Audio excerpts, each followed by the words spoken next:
حضرت امام بخاری کا بچپن۔ حضرت امام بخاری بچپن میں ہی یتیم ہو گئے تھے۔ آپ کی والدہ نے آپ کی بڑی محنت سے تربیت کی۔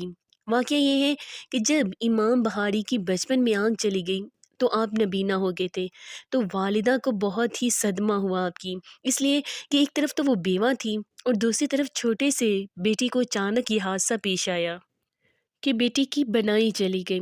طبیبوں نے بہت علاج کیا، علاج سے جب عاجز آ گئے، یہ ظاہر کوئی فائدہ ہی نظر نہیں آیا انہیں۔ والدہ ماجدہ اپنے یتیم بچے کی اس حالت پر رات دن اللہ سبحانہ تعالیٰ کے سامنے روتی رہتی تھی اور پھر دعائیں بھی کرتی رہتی تھی اور بہت زیادہ دعاؤں صدقے کا اہتمام بھی کرتی رہتی تھی۔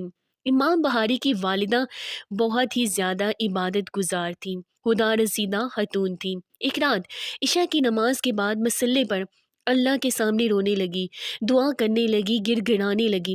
اسی حالت میں انہیں نیند آ گئی۔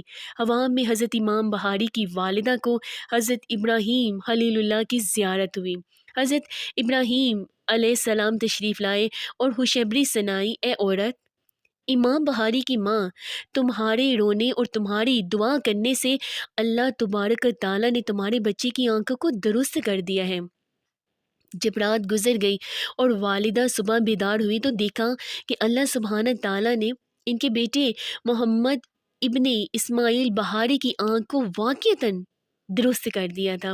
پھر بعد میں تو اللہ سبحانہ تعالیٰ نے اس قدر آنکھ میں روشنی عطا فرمائی کہ حضرت امام بخاری نے اپنی مشہور کتاب تاریخ کبیر کو چاندنی رات میں چاند کی روشنی میں تصنیف فرمایا۔ اس واقعے سے یہ سبق ملا کہ ماں نیک ہو اور اپنی اولاد کے مستقبل کے لیے دعا کرے تو ماں کی دعا کی برکت سے اولاد کے دین و دنیا اور آخرت سب سنور جاتے ہیں۔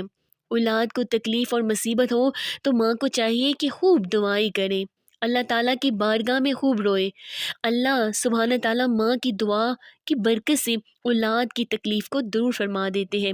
ماں کی دعا بہت جلد قبول ہوتی ہے، اس لیے چاہیے کہ ہر وقت ماں اپنی اولاد کو دعائیں دیتے رہیں۔ کوئی بھی ایسا وقت ہوتا ہے کہ ماں کوئی دعا دے یا کبھی غصے میں بد دعا دے دے تو لگ سکتی ہے، اس لیے ماؤں کو چاہیے کہ ہمیشہ اپنی اولاد کو دعاؤں میں یاد رکھیں۔